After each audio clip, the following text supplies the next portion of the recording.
The woman finished showering and opened the bathroom door. A strange man standing outside. She was unable to see with her eyes and had to use her hands to retrieve the towel. Outside, she quietly watched Eros the woman wrap the towel from the bathroom. Although blind, she knows her way around the house very well. The man did not want to reveal himself so early and secretly observing from the sidelines. Sarah walked to the kitchen as usual, unaware that her husband was lying in a pool of blood. The blood was flowing towards her feet. Almost touching Sarah, she put down her things and went back to her husband's side. This time, she stepped on the blood as she picked up the plate and left, and Sarah fell to the ground in confusion. Panicked, she turned around and felt around on the floor, and a sticky liquid passed through her palm. She screamed out when she touched the man's face, the one she knew best in the world. She didn't have time to think about it and quickly got up to leave the place. Just outside the kitchen, a man grabbed Sarah, and after the collision, Sarah was scared and backed up. When asked what the other party wanted to do,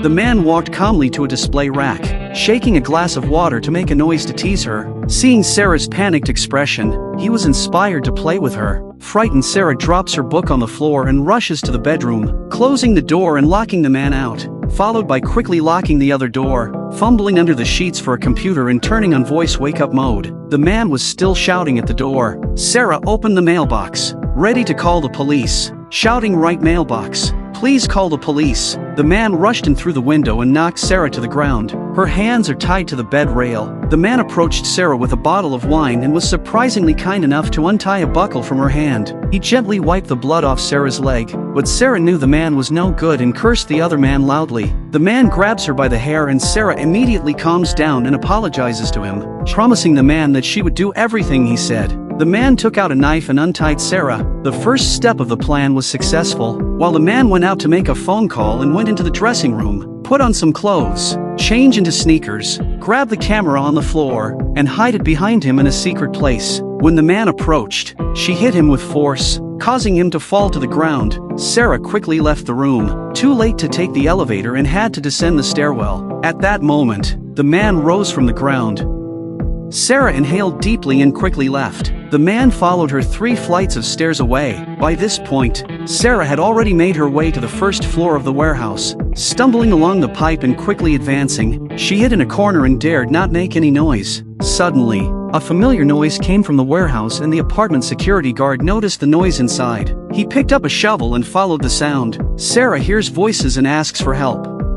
The guard is getting closer to her. At that moment, the man suddenly appeared and held Blackie in his arms, then brutally killed him. Sarah realized her hopes were dashed and quickly left, shouting out loud as she followed the barbed wire fence. She stumbled outside the apartment building. The men moved quickly, but Sarah has already reached a passerby. A man claiming to be a police officer appeared just as she was calling for help. The man saw them and had to retreat. The policeman wrapped his jacket around her, calming her mind. The bald man took out his cell phone in front of Sarah and called his colleagues for backup. The two of them went to the lobby of the apartment and waited for the police to arrive. Baldy presses the elevator button at that moment, and the man arrives from the front door as the elevator door opens. The man ties Sarah to the elevator and Baldy pretends to be a police officer, allowing Sarah to escape. They return to the apartment and covered the body of the husband. They then gently ask Sarah about the whereabouts of the diamonds, but she refuses to answer. The men dragged Sarah from the couch to the floor and threatened her with violence. At that moment,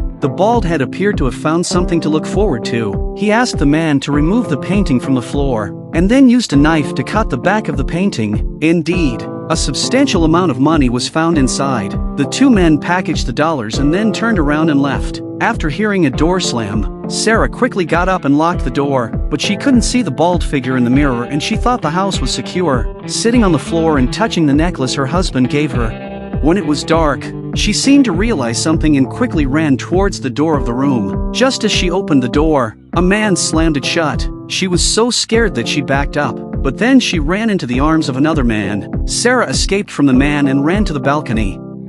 A bald guy was approaching. At that moment, a patrol plane flew overhead. Sarah ran to the roof of the building in the direction of the plane to call for help, but the bald guy with a gun, disguised as a couple, hugged her and kissed her. Then she was forced to wave her arms at the plane. The captain thought it was a couple's orgy and turned around and left. The two men tied Sarah's arms, wrapped tape around her body several times, and tied her to a table, hold her upper body down and cover her face with a towel. bringing a large glass of water to force her to reveal the location of the diamonds. She struggles instinctively in the drowning water. With a disdainful tone of voice, she asserts her will and struggles desperately to get away. At that moment, there was a bell at the door and the two stopped to look outside. Sarah heard her sister's voice and regained her hope. The bald man with a gun forced her to find a reason to trick him, otherwise both her life and her sister's would be lost. The two stood on either side of the door and Sarah opened it to reveal a gap. The sister sees her messy hair and is puzzled. She explained that her and her husband's disagreement is not convenient for receiving them. My brother-in-law believed that the man who hit Sarah wanted to come in to discuss.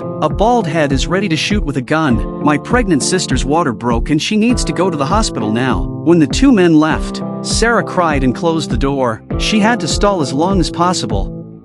If they got the diamonds, they would definitely kill them. She lied to the bald man about the location of the diamonds in the flower pots on the balcony. He had to smash hundreds of flower pots one by one to see them. At that moment, the man in the kitchen accidentally stumbled upon the frozen diamond in the ice. He looked at the balcony with a bald head and became self-centered, placing the ice under the faucet to flush. Then he took out all the ice and put it underwater, waiting eagerly for the diamonds to appear. Soon, dozens of crystalline diamonds melted and then were packed in a transparent bag. The bald man outside the door noticed him sneaking around and hid the diamonds on his body. Then came out two individuals who were arguing suddenly pulled out a pistol and started shooting each other. People. Sarah was stunned as the bald man pulled out a diamond behind him. Baldy picked up the bag and happily laughed. Suddenly, Sarah appeared to attack his back.